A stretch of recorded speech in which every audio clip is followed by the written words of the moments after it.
आज हम पढ़ेंगे हमारा नेक्स्ट पार्ट। तो चलिए शुरू करते हैं। लोकसभा अंका अनुच्छेद 85। हमने कल पढ़ा था वित्तीय शक्ति। वित्तीय शक्ति को एक बार और देख लेते हैं। वित्तीय शक्ति विवरण राष्ट्रपति के नाम पर पेश किया जाता है। मतलब जो वित्तीय शक्ति होती है वो राष्ट्रपति के नाम पर ही पेश की जाती है। और इसके ऊपर हमने JVV तो पढ़ लिया था। तो अब हम नीचे चलते हैं। सैन्य शक्ति। सैन्य शक्ति हमने तीनों सेनाओं का सर्वोच्च शक्ति राष्ट्रपति होता है, ये भी बन पड़ गया था। विधायी शक्तियाँ संयुक्त बैठक अनुच्छेद 108 में आती हैं। और इसी के बाद लोकसभा भंग अनुच्छेद 85 लोकसभा भंग हो सकती है। लोकसभा भंग कर सकता है मतलब राष्ट्रपति।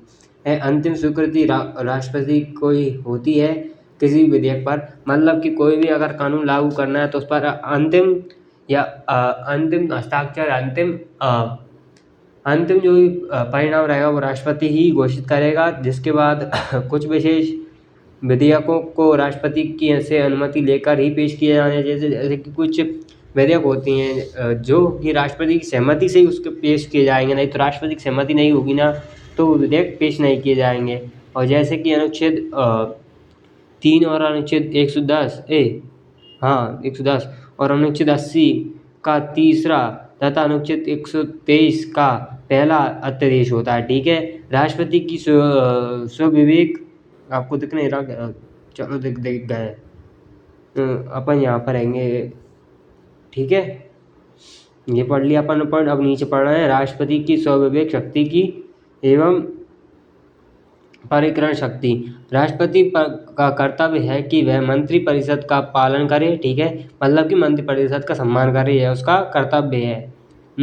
लेकिन कभी कभी उसे स्वयं भी विवेक से लेना पड़ना है। जैसे प्रधानमंत्री की नियुक्ति, लोकसभा का विघटन, वीटो का प्रयोग, प्रधानमंत्री की मृत्यु, विश्वास प्रस्ताव में विश्वास का को देना। मतलब कि जैसे कि मान लीजिए हमारे प्रधानमंत्री हैं, प्रधानमंत्री की सरकार है, मंत्रिमंडल है जी, इसमें हमारे प्रधानमंत्री कुछ हो जाता है तो सारी शक्तियाँ राष्ट्रपति के पास चली जाएंगी। और अगर हमारे मंत्रिमंडल पर जो मंत्रिमंडल है वो बहुमत खो देता है और प्रधानमंत्री उस समय नहीं रहता तो सबसे ज़्यादा शक्ति राष्ट्रपति के पास रहती है। तो राष्ट्रपति ही उस चीज़ को हैंडल करेगा। ठीक है।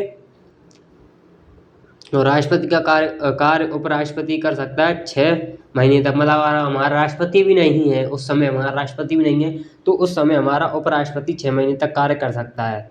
ठीक है, और ध्यान रखना। और अनुच्छेद 57 के तहत राष्ट्रपति पुनर्विचार के पात्र होता है। मतलब अनुच्छेद उसके पास एक पावर है अनुच्छेद 57, जिसके तहत अगर उसको कोई भी अगर हमें कोई भी कानून बनाना, अगर हमने उसको बहुमत पा लिया और हमने अगर राष्ट्रपति तक पहुंचा दिया तो राष्ट्रपति उस पर पुनर्विचार करने के लिए भेज सकता है। लेकिन अगर पुनर्विचार में भी वैसा रहा तो राष्ट्रपति सिग्नेचर करेगा ही, मतलब साइन करेगा ही। अनुच्छेद 58 में राष्ट्रपति का योग्यता होती है। ठीक है। और भारत के राष्ट्रपति, तो भारत के कुछ राष्ट्रपति हैं जो हमने देखते हैं। पहला राजेंद्र प्रसाद प्रथम राष्ट्रपति थे। और ये हमारे क्वेश्चन में कभी पूछ सकता है कि हमारे भारत के प्रथम राष्ट्रपति कौन थे। और जो प्रथम बैठक तो हुई थी ना, उसके अध्यक्ष भी हमारे राजेंद्र प्रसाद थे। ठीक है। कार्यकाल 26 जनवरी 1950 13 मई 1962 तक ये राष्ट्रपति रहे। 12 साल तक, सबसे ज़्यादा समय तक रहने वाले रिकॉर्ड। मतलब कि राजेंद्र प्रसाद सबसे ज़्यादा हमारे राष्ट्रपति के पद पर रहे। ठीक है। और फिर उसके बाद आता डॉक्टर सर्वपल्ली राधाकृष्णन। और पर तीसरे नंबर पर आता डॉक्टर जाकिर हुसैन, पहले मुस्लिम राष्ट्रपति, सबसे कम समय और राष्ट्रपति की समय मृत्यु। ठीक है। और फिर आते हैं चौथे नंबर BV गिरी, पहले कार्यवाहक राष्ट्रपति बने, एकमात्र राष्ट्रपति जो दूसरी मत प्रणाली से चुने। ठीक है, मतलब इनको दूसरी मत प्रणाली से चुना गया था। ठीक है। अब जो 5वें नंबर पर आता है हिदायत तुल्ला, राष्ट्रपति की शपथ पर लेने वाले लेकिन सर्वोच्च न्यायालय के जज रहे। और जी हमारे हिदायत तुल्ला थे, वो सर्वोच्च न्यायालय के जज थे। और 6वें नंबर पर थे फखरुद्दीन अली अहमद। और 7वें नंबर पर BD जत्ती। 8वें नंबर पर नील संजीव रेड्डी निर्विरोध और चुने गए राष्ट्रपति। और 9वें नंबर पर ज्ञानी जेल सिंह, पहले बेसिक राष्ट्रपति। मतलब ये हमारे ज्ञानी जेल सिंह थे, वो पहले सिख थे जो राष्ट्रपति बने थे, ठीक है। और इसके बाद जेबी वीटो का प्रयोग करने वाला पहला राष्ट्रपति मतलब ज्ञानी सिंह थे, इन्होंने ही सबसे पहले जेबी वीटो पावर का क्या था। 10वें नंबर पर आता वेंकट रमन, सबसे कम आयु के राष्ट्रपति, ठीक है। और 11वें नंबर पर शंकर दयाल शर्मा मध्य प्रदेश के थे। और ये हमारे क्वेश्चन में भी आ सकता है, एमपी पुलिस के क्वेश्चन में कभी पूछ सकता है। शंकर दयाल शर्मा मध्य प्रदेश के प्रथम राष्ट्रपति, मध्य प्रदेश से चुने गए प्रथम राष्ट्रपति कौन थे, तो शंकर दयाल शर्मा। ये हमारे क्वेश्चन में कभी पूछ सकता है शंकर दयाल शर्मा, क्योंकि मध्य प्रदेश के थे। और उसके बाद 12वें नंबर का है KR नारायण, दलित वर्ग के से पहले राष्ट्रपति, ये भी पूछा जा सकता है। और 1997 से 2002 तक रहे थे। इसके बाद हमारे 14वें नंबर पर आता है APJ अब्दुल कलाम। ये हमारे इनको हम मिसाइल मैन के नाम से भी जानते हैं, पहले वैज्ञानिक 2002 से 2007 तक, ठीक है। और 15वें नंबर पर आता है प्रतिभा देवी सिंह पटेल, पहली महिला राष्ट्रपति 2007 से 2012 तक। प्रणब मुखर्जी कांग्रेस सरकार के वित्त मंत्री रहे 2012 से 2017 तक। रामनाथ कोविंद दूसरे से दलित राष्ट्रपति 2017 से 2022 तक। और द्रौपदी मुर्मू पहली आदिवासी महिला राष्ट्रपति 2022 से 2027 तक, ठीक है, अभी फिलहाल में। और अनुच्छेद 61 के 1 में पदरिक्त से पहले निर्वाचन, अनुच्छेद 56 के 1 में उपराष्ट्रपति के कार्य देखना, ठीक है। इसके बाद उपराष्ट्रपति भाग 5 अनुच्छेद 63, यह राज्यसभा की सभापति होता है, ठीक है, उपराष्ट्रपति। और ये क्वेश्चन पूछा गया है कि राज्यसभा का सभापति कौन होता है, तो उपराष्ट्रपति होता है, ठीक है। उपराष्ट्रपति का कार्यकाल कितने वर्ष का होता है, 5 वर्ष का होता है। राष्ट्रपति से त्याग पत्र प्राप्त करता है, मतलब कि अगर राष्ट्रपति जैसे कोई भी कारण होगा, राष्ट्रपति को हटाना है, महाभियोग लगाया है, तो राष्ट्रपति अपना त्याग पत्र उपराष्ट्रपति को देगा। राष्ट्रपति के शेष कार्य 6 माह से ज़्यादा है, ठीक है। और ये छोड़िए, ये इम्पोर्टेंट नहीं है। इसकी योग्यता 35 वर्ष का हो, नागरिक हो, पागल ना हो, कंगाल ना हो और लाभ के पद पर ना हो, ठीक है। मतदान लोकसभा और राज्यसभा दोनों देते हैं और MLA और MLC नहीं देते, ठीक है। उपराष्ट्रपति को हटाने की प्रक्रिया, तो जो राष्ट्रपति को हटाने की प्रक्रिया होती है वही उपराष्ट्रपति को हटाने की प्रक्रिया होती है। जैसे कि हम पढ़ेंगे, राज्यसभा द्वारा बहुमत पारित करके पदच्युत किया जाता है, जिसके लोकसभा संवैमत 14 दिन पहले जानकारी दी गई। उपराष्ट्रपति को उपराष्ट्रपति के रूप में कोई भी कार्य नहीं दिया गया है, ठीक है। सभी काम राज्यसभा के सभापति के रूप में करता है, ठीक है। राष्ट्रपति की अनुपस्थिति में कार्यकार राष्ट्रपति बनता है, ठीक है। मतलब राष्ट्रपति नहीं होगा तो उपराष्ट्रपति राष्ट्रपति बनता है, ठीक है। राज्यसभा का पदेन सभापति भी होता है, ठीक है। और राज्यसभा के सभी काम करना है, राज्यसभा का संचालन करता है, मतलब कि उपराष्ट्रपति की कार्य है। और राज्यसभा के अंतिम मत उपराष्ट्रपति होता है, ठीक है। राज्यसभा का जो भी अंतिम मत देगा वो उपराष्ट्रपति ही देगा। सदन संगठन प्रस्ताव में अंतिम निर्णय उपराष्ट्रपति का होता है, ठीक है। मतलब अंतिम निर्णय उपराष्ट्रपति का होगा। अनुच्छेद 63 भारत का उपराष्ट्रपति, अनुच्छेद 64 राज्यसभा का सभापति, अनुच्छेद 66 उपराष्ट्रपति का निर्वाचन। ये कुछ चीज़ें थी जो हमारे राष्ट्रपति की। आगे बढ़ते हैं, तो शपथ दिलाता है राष्ट्रपति, मतलब उपराष्ट्रपति से शपथ दिलाता है राष्ट्रपति को सुप्रीम कोर्ट का जज, यह मतलब जैसे उसके पास पावर होनी चाहिए, समझदार होनी चाहिए, ठीक है। भारत के उपराष्ट्रपति, तो भारत के कुछ उपराष्ट्रपति हैं, जैसे डॉक्टर सर्वपल्ली राधाकृष्णन 10 साल तक रहे, 1952 से 1962 तक। और फिर दूसरे नंबर पर जाकिर हुसैन, तीसरे नंबर पर बीबी गिरी, सबसे कम समय तक 2 साल तक रहे। और GS पाठक, BD जीतिद, Mohammad Hidayatullah, lieutenant Venkat Raman, SD Sharma, KR Narayan.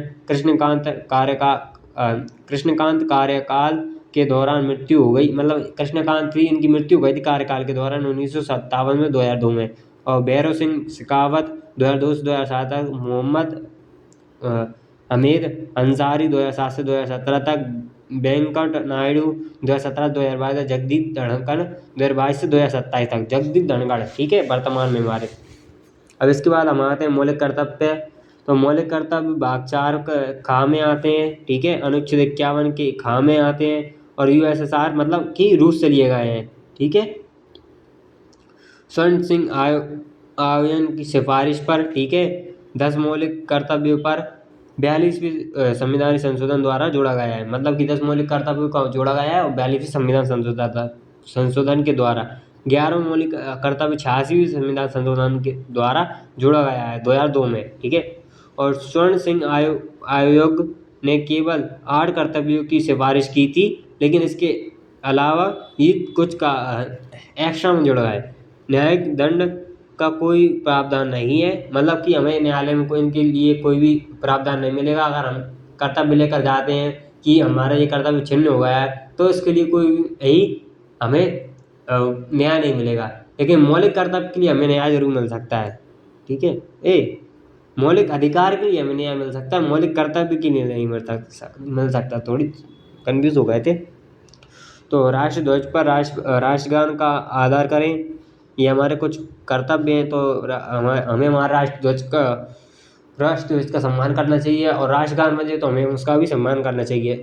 स्वतंत्रता के लिए हमें प्रेरित करने वाले आदर्शों का हृदय से संयोजन, मतलब कि जिन्होंने हमें स्वतंत्रता दिलाई उनका हम आदर्श उनका आदर्श करें और समता, एकता और अखंडता बनाए रखें। मतलब कि हमारे देश में समानता, अखंडता और एकता बनाए रखें, ये हमारा कर्तव्य है, ठीक है। देश की संस्कृति बनाए रखें, मतलब जो हमारी संस्कृति है उसका हमें बनाए रखें। वैज्ञानिक दृष्टिकोण रखें, मतलब कि हमें वैज्ञानिक सोच से रखनी चाहिए। पर्यावरण की रक्षा करनी चाहिए, भाईचारा और भ्रातृत्व की भावना रखनी चाहिए।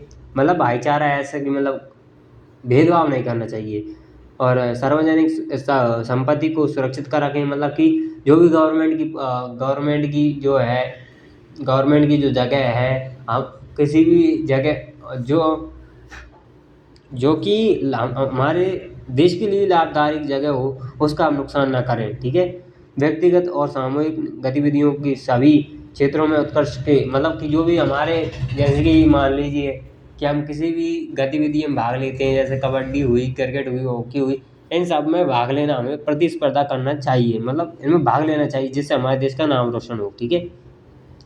और 10वें नंबर पर देश की रक्षा के लिए तत्पर रहे, मतलब हमारे देश में जो भी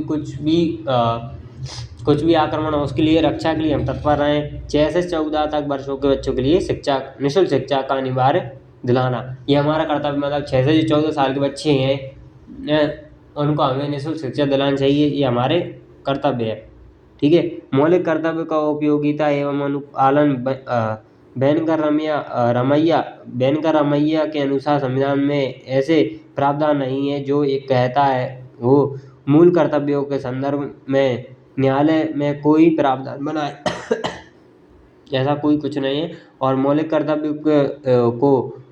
कर्तव्य को राज्य की नीति निर्देशक तत्वों की भांति उपयोगिता में लेते हैं, ठीक है। मतलब कि जो भी हमारे मौलिक कर्तव्य हैं उन्हें उपयोगिता में भांति लेते हैं, ठीक है। और राज्य के नीति निर्देशक तत्व DPST और आयरलैंड के संविधान से लिए गए हैं। हमारे जो मौलिक राज्य के नीति निर्देशक तत्व हैं वो आयरलैंड से लिए गए हैं और भाग 4 में आते हैं और 36 से 51 में आते हैं, अनुच्छेद 36 से 51। और राज्य तत्व मुख्यमंत्री बनाता है राज्य के लिए, मतलब कि जो राज्य के नीति निर्देशक तत्व होते हैं वो मुख्यमंत्री बनाता है, CM बनाता है, वो भी हमारे देश के हित के लिए। नीति निर्देशक तत्व लोक कल्याण, राज्य के निर्माण और समाजवादी, आर्थिक और राजनीतिक लोकतंत्र और स्थापना हेतु केंद्र और राज्य की सरकार का मार्गदर्शन करते हैं। और नीति निर्देशक तत्वों के 3 आधारभूत होते हैं या बांटते हैं। वह लक्ष्य एवं उद्देश्य जो एक समाज के रूप में नागरिकों को द्वारा स्वीकार किया जाना चाहिए, वह अधिकार जो नागरिकों को मौलिक अधिकारों के अतिरिक्त प्राप्त होना चाहिए, वह नीति नियम का पालन सरकार द्वारा किया जाना चाहिए, ठीक है। आज का हम यहीं पर समाप्त करते हैं। आपके लिए फिर अगली वीडियो लाएंगे। अगर आप कमेंट करते रहें, लाइक करते रहें और हम मेरा हौसला बढ़ाते रहें तो मैं आपको थोड़ा और मेरे नोट्सों में से पढ़ाता रहूँगा। धन्यवाद। चैनल को सब्सक्राइब करना ना भूलें और स्क्रीनशॉट ले लें।